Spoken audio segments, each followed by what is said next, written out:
toxic masculinity? Is it we as men, or are you men cannibalizing yourselves and throwing that word around? First of all, I'd like to agree with the panel for what they're saying. I'd like to agree with Derek and Matu. And even if you watch yesterday's panel, the same question was asked. We were here at the 9 or 10 p.m. show, and the same thing was asked. And I remember Muli answered very nicely. There's nothing like toxic masculinity. It's just masculinity and bad men. And I agree with that, you know. But for me, I think earlier on as you were speaking to them, there's one area that I've noticed a big gap. And I'm glad that you brought in the fact of generations.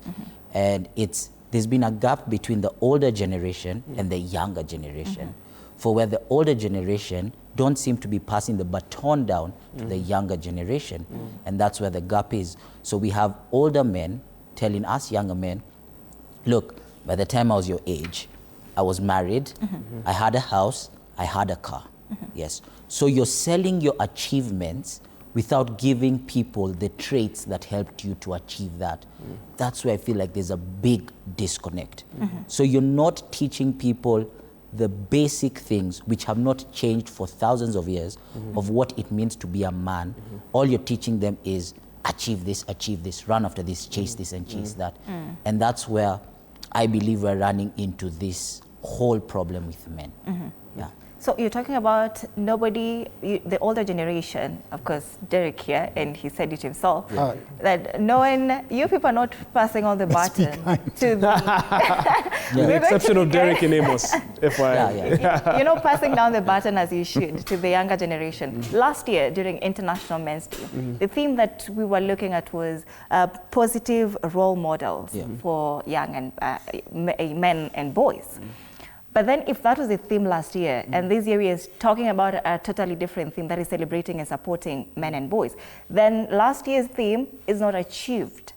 Then who is accountable who should be held accountable for this if you're still lagging behind finding positive role models for the young boys? I wouldn't say that it's not being achieved, yes, because even the fact that the four of us are sitting here is an achievement of that, because all of these three men here is basically me reaching out to older men, asking them like, look, I've seen you succeed in 1, 2, and 3. Are you willing to show me the way? Come speak at a conference I'd like to host and guide these other younger men. So I don't believe it's lost at all. I think we just need to do more of it, yes? And it needs to also start in homes, yes? You know, a lot of young men, their dads are their role models.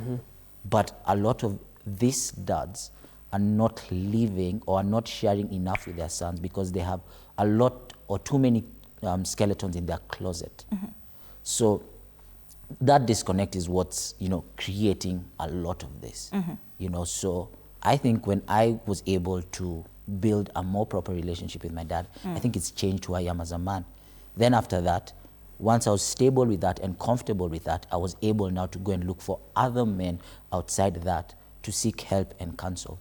Then, you know, it started with Matu, it started with another mentor, and now you see, and the circle keeps growing. Yeah. Amos, Keith has brought in the issue of, you know, fathers as role models. And right now we're also seeing a rise of, and this one I don't know how you people are going to take it, but I have to say it as it is, deadbeats. Because, you know, they say there's nothing like deadbeats as well. I don't know if you agree. Deadbeats, and also dads who, just absent fathers, and maybe men who grew up without